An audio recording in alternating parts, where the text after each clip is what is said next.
The following content is provided under a Creative Commons license. Your support will help MIT OpenCourseware continue to offer high-quality educational resources for free. To make a donation or view additional materials from hundreds of MIT courses, visit MIT OpenCourseware at ocw.mit.edu. Okay, we're now kind of on the home stretch, and we're entering the part of the course that's actually my favorite part of the course. I can't promise it will be your favorite part of the course, but I hope so, at least for many of you. Throughout the term, we've been talking about ways to solve problems using computation. And one of the key lessons that I hope you're beginning to absorb is that we might use a completely different way to solve a problem with a computer than we would have used if we didn't have a computer handy. In particular, we might often use brute force, which you'd never use with a pencil and paper. We might not do the mental gyrations required to try and formulate a closed-form solution, but just guess a bunch of answers using successive approximation until we got there. A number of different techniques. And that's really what we're going to be doing for the rest of the term now, except we won't be talking about algorithms per se, or not very much. Instead, we'll be talking about more general techniques for using computers to solve problems that are actually hard. They don't just look hard, they in many cases really are hard. The plan of the next set of lectures is I want to start with a simple example to give you a flavor of some of these issues.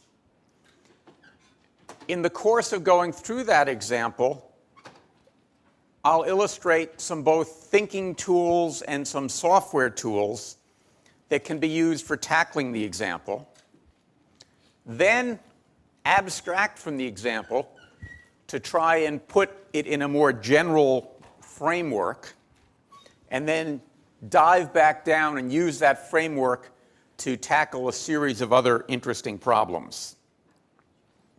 Some things I would like you to think about learning along the way is moving from an informal problem description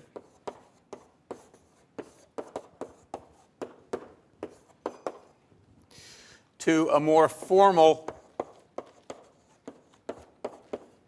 problem statement.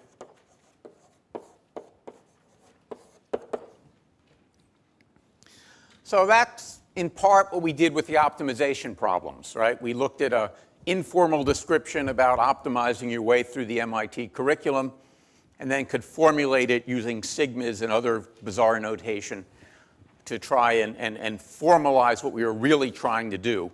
And we did that as a preamble to writing any code. First, understand the problem formally, and then move on to the code. And we won't always be totally formal. I often like to use the word rigorous instead of formal, implying that it won't look like math per se, but it'll be precise and relatively unambiguous.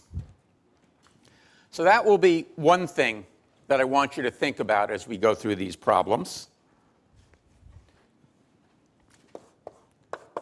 Another thing is inventing computational models.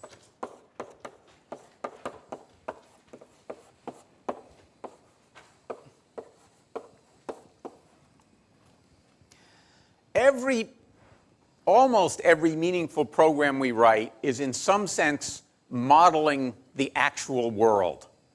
If we're writing a program to figure out how to keep a bridge from falling down, we're modeling the physics of bridges and wind and things like that. If we're writing a program to try and help us decide what stocks to buy or sell, we're trying to model the stock market in some sense. If we're trying to figure out who's going to win the Super Bowl, we're modeling football teams. But almost every problem, you build a piece of software, and you hope that it has some ability to mimic the actual situation you care about. And it's not the program we care about, it's per se, it's the world, and the program is merely a mechanism to help us understand the world better.